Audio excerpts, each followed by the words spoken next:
Tell us about this migrant story.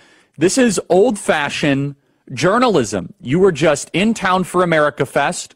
You obviously had your atmospherics because you're a journalist, you know, looking around, listening, and next thing you know, you stumble into a major story. I have such respect for this because this is how journalism should be done. You're just going about your business and boom, something is amiss. Tell us about it. Thank you, Charlie. Yes, I was in town for your AmFest. First, the ticket agent pilot in the airport pulled me aside and said, O'Keefe, you got to check out these buses. So I come back. I was there for your AmFest, and then last week I came back, and sources led me on to 1211 East Apache. That's in Phoenix. That's a mile away from Sky Harbor. It's sort of a secret migrant facility, and I was offered a bribe to not report on the secret migrant facility where they ship, quote unquote, refugees on the hour, every hour to Terminal 3 and 4 Phoenix Sky Harbor. I speak to one of the leaders, a man named Thomas Robles, through the fence, calls me a domestic terrorist, calls the sheriff's office on me. They keep calling the police just for asking questions. And then I discover that a group, Charlie, called International Rescue Committee, that's a 501c3 with a $1.3 billion, that's with a B, billion-dollar budget, gets $400 million from the federal government to fly these migrants to New Jersey, New York, and Chicago. And all of this apparently happening, nobody's filmed it, reported on it, so we just put this video out, Charlie, your neck of the woods, and it's gone viral, and it's getting a lot of whistleblowers inside the airlines and the bus companies to contact me. Okay, so I want to just have everyone understand this. So the first thing is that there's like a holding facility about a mile from Sky Harbor. Now, these are illegal foreigners, right? They call them migrants. These are people that are here illegally, right, in the country, and they're in this. I spoke to them. They actually crossed the border in Arizona. They showed me their papers. They're holding these papers. They crossed illegally, and all of them are operating under the pretense of being refugees. This is apparently a money grab for the nonprofits who get their money. You can't make this stuff up. From the Health and Human Services gives them hundreds of millions of dollars a year. So it's a money-driven sort of trafficking thing where the more people they put through this thing, the more money they get from the federal government.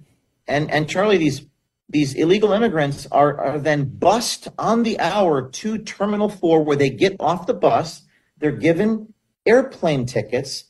The pilots are upset. That's why they're talking to me. And they're put on planes and they're flown to New Jersey, New York, and Chicago.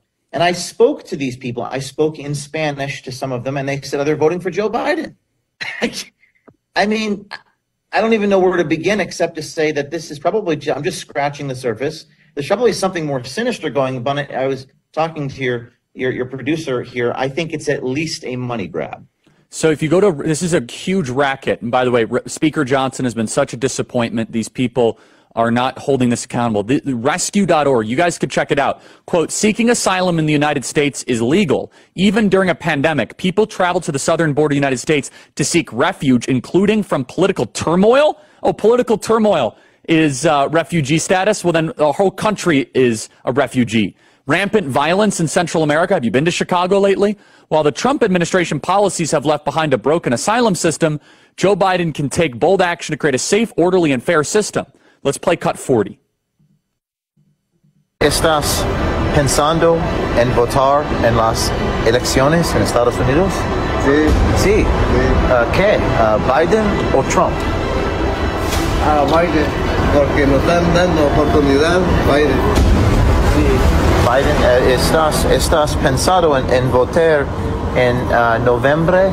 ¿Noviembre? Sí. Sí, primero Dios, sí. Si nos dan asilo. Did you fly here? Did you cross the border? Oh, you crossed the border. Where did you cross? In Arizona? Yes. You crossed the border illegally against the law? Yes.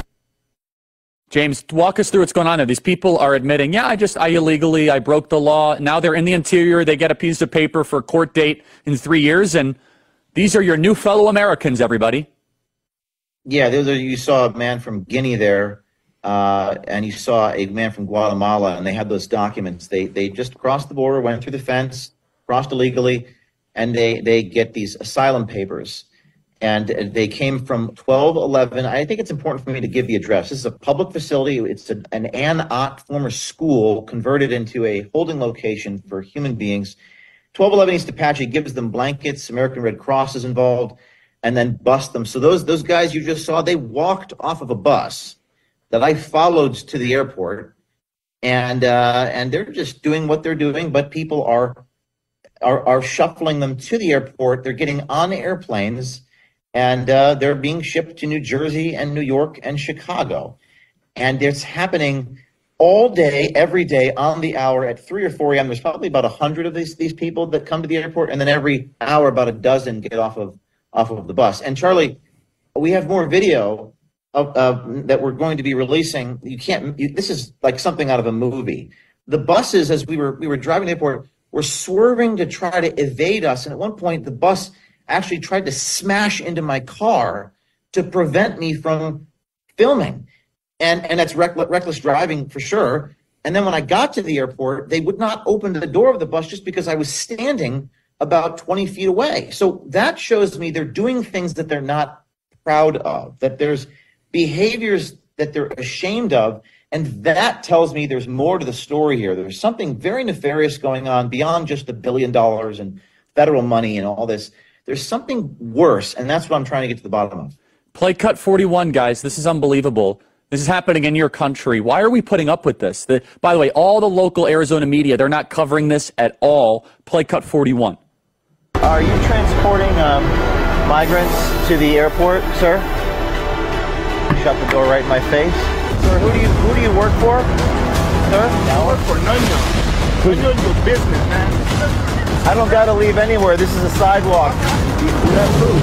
I'd like to have it on video. Walk us through what's going on in that video. A minute remaining here, James.